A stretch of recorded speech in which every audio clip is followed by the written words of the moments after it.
Welcome to next exam. आज हम उत्तर प्रदेश के इंपोर्टेंट फैक्ट्स यानी कि महत्वपूर्ण तथ्य डिस्कस करेंगे। हम ऐसे महत्वपूर्ण तथ्य डिस्कस करेंगे जिनसे लगभग हर कॉम्पिटिटिव एग्जाम में क्वेश्चन पूछा जाता है। अगर आपने ये वीडियो पूरा अच्छे से देख लिया तो मैं उम्मीद करता हूं कि आपका उत्तर प्रदेश से रिलेटेड कोई भी क्वेश्चन किसी भी कॉम्पिटिटिव एग्जाम में गलत नहीं होगा। तो चलिए स्टार्ट करते हैं। उत्तर प्रदेश के जिलों के बारे में क्वेश्चन लगभग हर कॉम्पिटिटिव एग्जाम में पूछा जाता है। कभी ये पूछ लिया जाता है उत्तर प्रदेश का सबसे पूर्वी जिला कौन सा है, तो आप याद रखें कि उत्तर प्रदेश का सबसे पूर्वी जिला बलिया है और उत्तर प्रदेश का सबसे पश्चिमी जिला शामली है और सबसे उत्तरी जिला सहारनपुर है। सबसे उत्तरी जिला कई बार पूछा जा चुका है कॉम्पिटिटिव एग्जाम में, तो ये मोस्ट इंपोर्टेंट है। आप इसे अच्छे से याद कर लें कि उत्तर प्रदेश का सबसे उत्तरी जिला, उत्तर प्रदेश का उत्तरी जिला क्या है? सहारनपुर। उत्तर प्रदेश का सबसे दक्षिणी जिला क्या है? दक्षिणी जिला है सोनभद्र। और सोनभद्र सर्वाधिक राज्यों को स्पर्श करने वाला जिला है, यानी कि सोनभद्र जिले की सीमा 4 राज्यों को स्पर्श करती है। तो अकेला एक ये उत्तर प्रदेश का जिला है जिसकी सीमा 4 राज्यों को स्पर्श करती है। ये क्वेश्चन भी पूछा जाता है कि उत्तर प्रदेश में वर्तमान में कुल कितने जिले हैं, तो आप याद रखें कि उत्तर प्रदेश में वर्तमान में 75 जिले हैं। एक ये क्वेश्चन कई बार कॉम्पिटिटिव एग्जाम में पूछा जा चुका है कि उत्तर प्रदेश का पुनर्गठन कब हुआ, तो आप याद रखें कि उत्तर प्रदेश का पुनर्गठन 1 नवंबर 1956 को हुआ। आपको पेन पेपर लेकर कुछ भी नोट करने की जरूरत नहीं है। इस वीडियो की पीडीएफ नोट हमने हमारे नेक्स्ट एग्जाम के फेसबुक पेज पर अपलोड कर दी है। आप नेक्स्ट एग्जाम के फेसबुक पेज से इस वीडियो की पीडीएफ नोट डाउनलोड कर सकते हैं।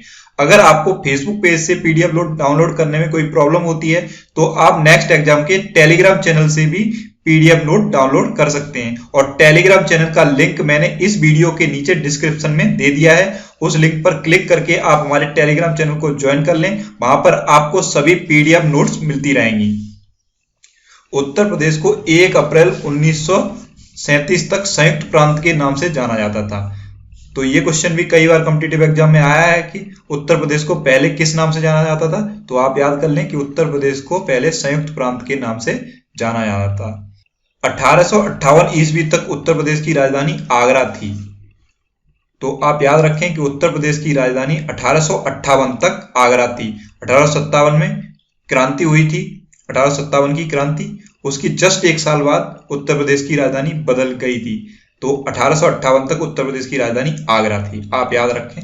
1858 से 1921 तक उत्तर प्रदेश की राजधानी इलाहाबाद थी और 1921 से अब तक उत्तर प्रदेश की राजधानी लखनऊ है। तो ये राजधानी से संबंधित 3 क्वेश्चन बनते हैं कि 1858 तक उत्तर प्रदेश की राजधानी आगरा थी और 1858 से 1921 तक इलाहाबाद और 1921 से अब तक उत्तर प्रदेश की राजधानी लखनऊ है। अब एक ये और इंपॉर्टेंट क्वेश्चन बनता है कि उत्तर प्रदेश की प्रमुख राजभाषा क्या है, तो उत्तर प्रदेश की प्रमुख राजभाषा है हिंदी।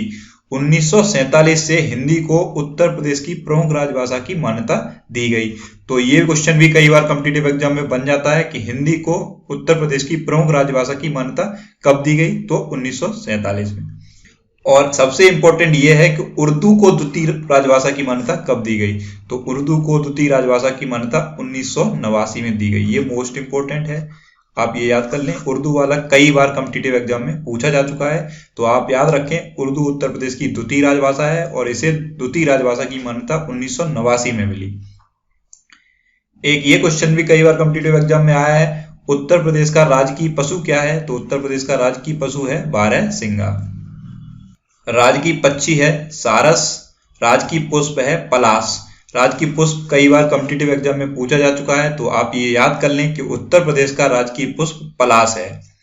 राजकीय चिन्ह 1938 में स्वीकार किया गया। राजकीय चिन्ह क्या है? एक गोले में जो 2 मछलियां बनी हैं इधर उधर और बीच में जो धनुष का निशान है वो है उत्तर प्रदेश का राजकीय चिन्ह। उसे राजकीय चिन्ह कब स्वीकारा गया? उसे राजकीय चिन्ह स्वीकार किया गया 1938 में।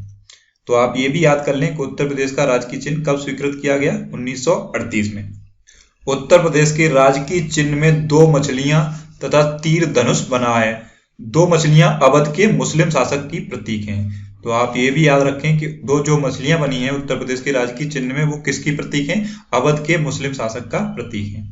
एक ये क्वेश्चन भी कई बार कॉम्पिटिटिव एग्जाम में पूछा जाता है कि एनसीआर में उत्तर प्रदेश के कितने जिले हैं। एनसीआर यानी कि नेशनल कैपिटल रीजन, राष्ट्रीय राजधानी क्षेत्र। तो एनसीआर में उत्तर प्रदेश के 7 जिले हैं। तो ये 7 जिले कौन से हैं?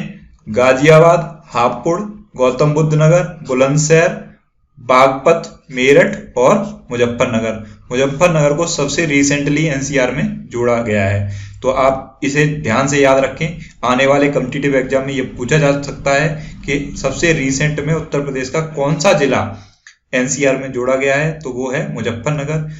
इन जिलों से एक ऐसे भी क्वेश्चन बन जाता है कि एग्जामिनर आपसे पूछ लेता है कि इनमें से कौन सा जिला राष्ट्रीय राजधानी क्षेत्र में नहीं है।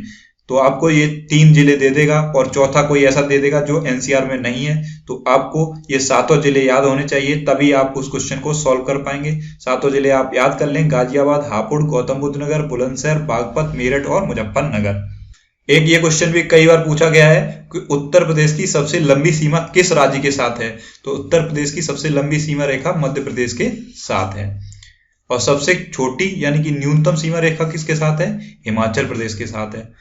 एक ये क्वेश्चन भी कई बार आया है, ये मोस्ट इंपोर्टेंट है कि उत्तर प्रदेश का कौन सा जिला 3 तरफ से मध्य प्रदेश से घिरा है। तो ये है ललितपुर। ललितपुर 3 तरफ से एमपी से घिरा हुआ है। आप इस डायग्राम को ध्यान से देख लें कि उत्तर प्रदेश के चारों तरफ क्या क्या है। यह है पूरब यानी कि ईस्ट, यह है पश्चिम यानी कि वेस्ट, यह है उत्तर यानी कि नॉर्थ, यह है दक्षिण यानी कि साउथ। तो उत्तर प्रदेश के पूरब में है गंडक नदी, पश्चिम में है यमुना नदी, उत्तर में है शिवालिक पर्वत और दक्षिण में है यमुना नदी और विंध्याचल श्रेणी।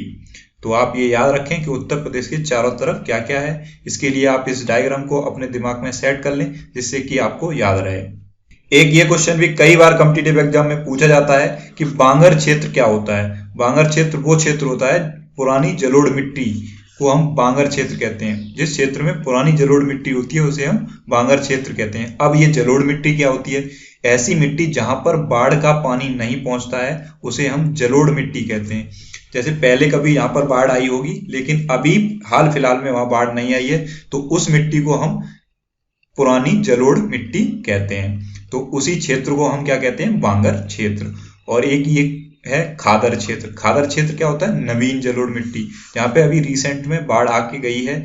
मतलब अभी रिसेंट में जिस मिट्टी पर बाढ़ आई है उस मिट्टी को हम कहेंगे नवीन जलोढ़ मिट्टी। ये मिट्टी बहुत उपजाऊ होती है। तो आपको ये भी पूछा जा सकता है कि बांगर क्षेत्र और खादर क्षेत्र में कौन सा ज्यादा उपजाऊ है, तो आप टिक करेंगे खादर क्षेत्र। तराई क्षेत्र भी कई बार पूछा जाता है। तो तराई क्षेत्र होता है दलदल क्षेत्र। एक ये क्वेश्चन भी आता है उत्तर प्रदेश से, मैदानी क्षेत्र में सर्वाधिक वर्षा कहां पर होती है, यानी कि किस जिले में उत्तर प्रदेश में मैदानी क्षेत्र में सबसे ज्यादा वर्षा होती है। तो आप याद रखेंगे गोरखपुर में। मैदानी क्षेत्र में सबसे कम वर्षा कहां होती है? मथुरा में। पूर्वा मोस्ट इंपोर्टेंट है, ये कई बार कॉम्पिटिटिव एग्जाम में पूछा जाता है कि पूर्वा किसे कहते हैं। बंगाल की खाड़ी से आने वाले मानसून को उत्तर प्रदेश में पूर्वा कहा जाता है। तो आप याद कर लें कि पूर्वा किसे कहा जाता है? बंगाल की खाड़ी से आने वाले मानसून को उत्तर प्रदेश में पूर्वा कहा जाता है। पूर्वा मोस्ट इंपोर्टेंट है, कई बार कॉम्पिटिटिव एग्जाम में पूछा जा चुका है। यूपी पीसीएस तक में ये पूछा जा चुका है। उत्तर प्रदेश में सबसे कम वर्षा कहाँ होती है? पश्चिमी गंगा मैदान में। और उत्तर प्रदेश में सबसे ज्यादा वर्षा कहाँ होती है? तराई क्षेत्र में। एक ये क्वेश्चन भी पूछा गया था, सहारनपुर की सीमा किन किन राज्यों से लगती है। तो आप ये याद कर लें, सहारनपुर की सीमा उत्तराखंड, हरियाणा, हिमाचल प्रदेश के साथ लगती है। ये 3 राज्यों के साथ सहारनपुर की सीमा लगती है, उत्तराखंड, हरियाणा और हिमाचल प्रदेश। और ये क्वेश्चन भी लगभग हर कॉम्पिटिटिव एग्जाम में पूछा जाता है कि क्षेत्रफल की दृष्टि से उत्तर प्रदेश का भारत में कौन सा स्थान है। तो आप ये याद रखें कि क्षेत्रफल की दृष्टि से उत्तर प्रदेश का भारत में चौथा स्थान है। राजस्थान का पहला है, मध्य प्रदेश का दूसरा है, महाराष्ट्र का तीसरा है और उत्तर प्रदेश का चौथा स्थान है। लेकिन जनसंख्या की दृष्टि से उत्तर प्रदेश का भारत में पहला नंबर है। उत्तर प्रदेश में कुल कितने पारिस्थितिकी क्षेत्र हैं? 20। उत्तर प्रदेश में कुल कितने कृषि जलवायु क्षेत्र हैं? 9। और पूरे भारत में कुल कितने कृषि जलवायु क्षेत्र हैं? 15। तो पूरे भारत में 15 कृषि जलवायु क्षेत्र हैं, जिसमें से 9 उत्तर प्रदेश में हैं। आप ये तीनों याद कर लें। जब कॉम्पिटिटिव एग्जाम में क्वेश्चन थोड़ा टफ पूछा जाता है तो ये पूछे जाते हैं। एक ये क्वेश्चन भी पूछा गया था कि चने का सर्वाधिक उत्पादन कहाँ होता है। तो चने का सर्वाधिक उत्पादन बुंदेलखंड में होता है। आंवला का सर्वाधिक उत्पादन कहाँ होता है? प्रतापगढ़ में।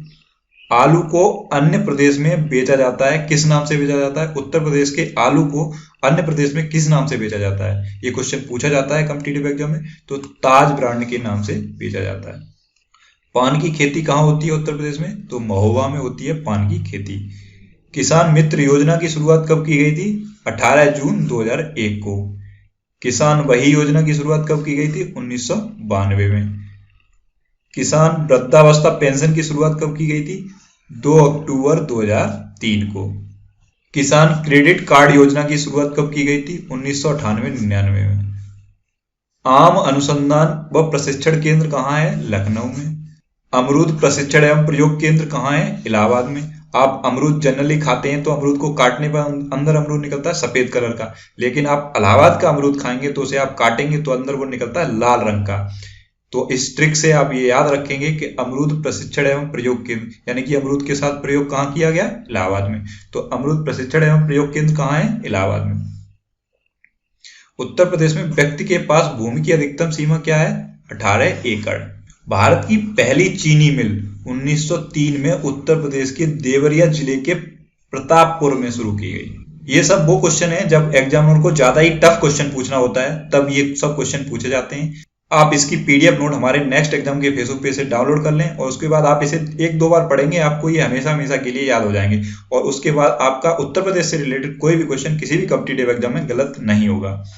उत्तर प्रदेश की महत्वपूर्ण नकदी फसल कौन सी है? गन्ना। सीमांत कृषक किसे कहते हैं?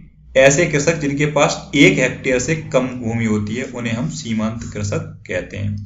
भारतीय चरागाह एवं चारा अनुसंधान संस्थान कहाँ है? झांसी में। भारत में प्रथम कृषि विश्वविद्यालय कहाँ खोला गया? ये क्वेश्चन मोस्ट इंपोर्टेंट है, कई बार कॉम्पिटिटिव एग्जाम में पूछा जा चुका है। तो पहला भारत का कृषि विश्वविद्यालय पंतनगर में खोला गया और प्रेजेंट टाइम में पंतनगर कहाँ है? उत्तराखंड में। अवनालिका अपरदन से प्रभावित जिला कौन सा है? इटावा। उत्तर प्रदेश की सबसे प्रदूषित नदी, ये क्वेश्चन अक्सर लोगों से कॉम्पिटिटिव एग्जाम में गलत हो जाता है, तो ये मोस्ट इंपोर्टेंट है। आप याद रखें कि उत्तर प्रदेश की सबसे प्रदूषित नदी है यमुना नदी।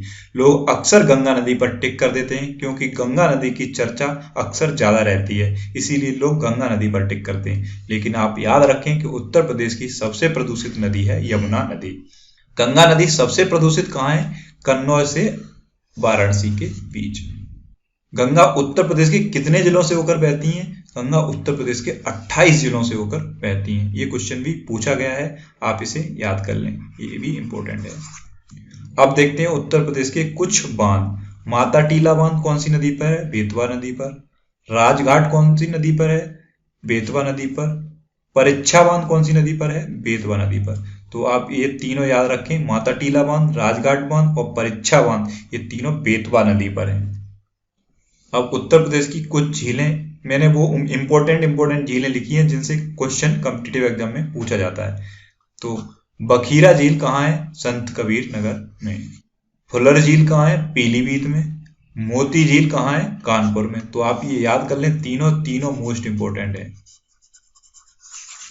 एक ये क्वेश्चन भी पूछा गया है कि उत्तर प्रदेश में सिंचाई का क्रम, मतलब सबसे ज्यादा सिंचाई किससे होती है, फिर उससे कम किससे, उससे कम किससे, फिर उससे कम किससे।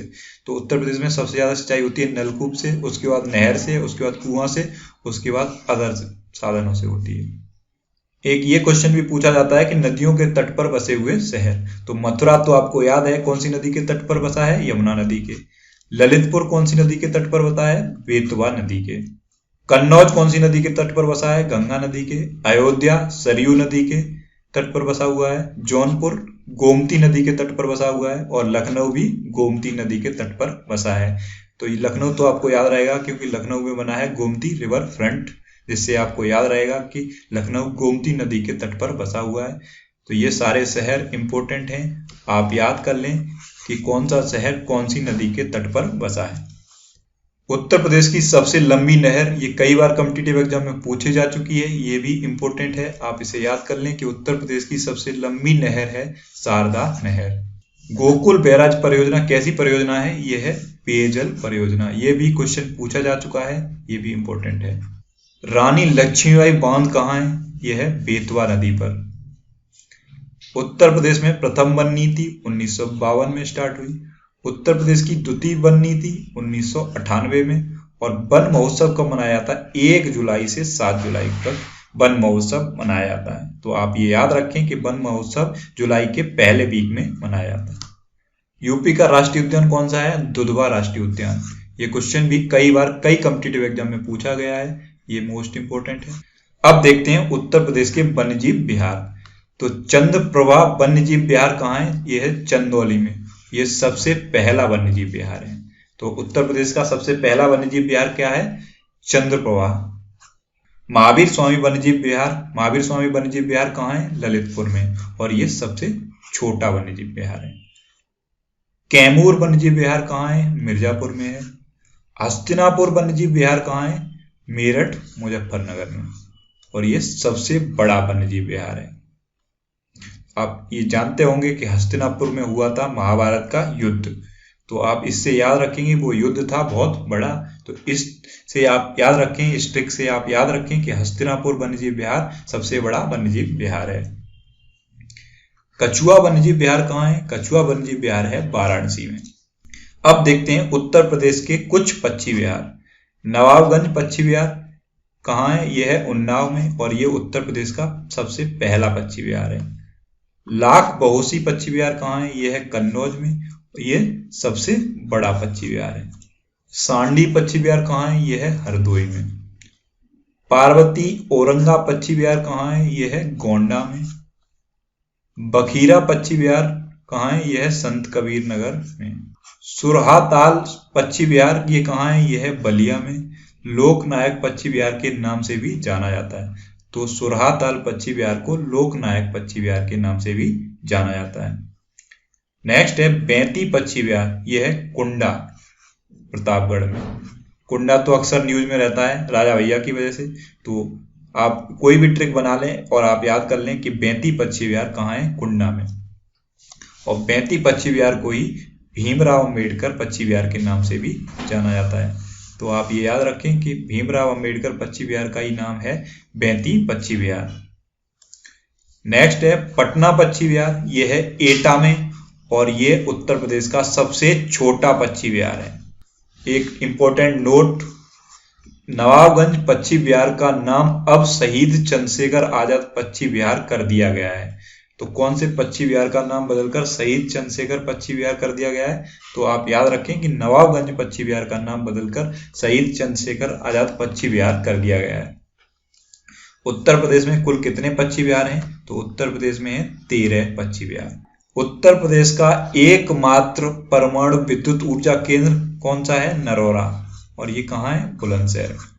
उत्तर प्रदेश में भारतीय रेल के 2 जोन हैं, यानी कि 2 जोन के मुख्यालय हैं। एक है इलाहाबाद जो है उत्तर मध्य रेलवे का मुख्यालय, और दूसरा है गोरखपुर, यह है पूर्वोत्तर रेलवे का मुख्यालय। उत्तर प्रदेश गन्ना किसान संस्थान कहाँ है? लखनऊ में। उत्तर प्रदेश गन्ना अनुसंधान केंद्र कहाँ है? यह है शाहजहांपुर में। अब देखते हैं उत्तर प्रदेश के कुछ प्रमुख हवाई अड्डे। तो चकेरी हवाई अड्डा कहाँ है? यह है कानपुर में। खेरिया हवाई अड्डा कहाँ है? यह है आगरा में। हिंडन हवाई अड्डा कहाँ है? यह है गाजियाबाद में। जेवर हवाई अड्डा कहाँ है? यह है गौतम बुद्ध नगर में। और लाल बहादुर शास्त्री अंतर्राष्ट्रीय हवाई अड्डा कहाँ है? यह है वाराणसी में। चौधरी चरण सिंह अंतर्राष्ट्रीय हवाई अड्डा कहाँ है? यह है लखनऊ में। ताज अंतर्राष्ट्रीय हवाई अड्डा कहाँ है? यह है फिरोजाबाद में। ये अक्सर लोग कॉम्पिटिटिव एग्जाम में गलत कर देते हैं, लोग ताज देखकर आगरा पर टिक कर देते हैं, लेकिन आप याद रखें कि ताज अंतर्राष्ट्रीय हवाई अड्डा है फिरोजाबाद में। अब देखते हैं उत्तर प्रदेश की कुछ जनजातियां। सहरिया जनजाति ये कहाँ पाई जाती है? ललितपुर जिले में। बुक्सा और भोक्सा, बुक्सा या भोक्सा जनजाति कहाँ पाई जाती है? ये पाई जाती है बिजनौर में। उत्तर प्रदेश की सबसे बड़ी जनजाति कौन सी है? थारू। थारू जनजाति के लोग दिवाली को शोक के रूप में मनाते हैं। तो कौन सी जनजाति दिवाली को शोक के रूप में मनाती है? तो आप याद रखें कि थारू जनजाति दिवाली को शोक के रूप में मनाती है। उत्तर प्रदेश की सबसे छोटी जनजाति कौन सी है? उत्तर प्रदेश की सबसे छोटी जनजाति है पनरावत। उत्तर प्रदेश कृषि अनुसंधान परिषद कहाँ है? यह है लखनऊ में। और ये कब स्थापित हुआ था? 1989 में। तो ये थे उत्तर प्रदेश के कुछ इंपोर्टेंट फैक्ट्स। आई होप आपको ये वीडियो पसंद आया होगा। अगर ये वीडियो आपको अच्छा लगा तो इसे लाइक करें, शेयर करें और कमेंट बॉक्स में मुझे अपने सजेशन जरूर दें। नेक्स्ट एग्जाम की सभी वीडियोस और पीडीएफ नोट्स के लिए आप हमारे टेलीग्राम चैनल को जरूर ज्वाइन करें और टेलीग्राम चैनल का लिंक मैंने इस वीडियो के डिस्क्रिप्शन में दे दिया है। आप उस लिंक पर क्लिक करके नेक्स्ट एग्जाम का टेलीग्राम चैनल ज्वाइन कर सकते हैं। कॉम्पिटिटिव एग्जाम की ऐसी और वीडियोस के लिए आप नेक्स्ट एग्जाम को यूट्यूब पर सब्सक्राइब जरूर करें। Thanks for watching.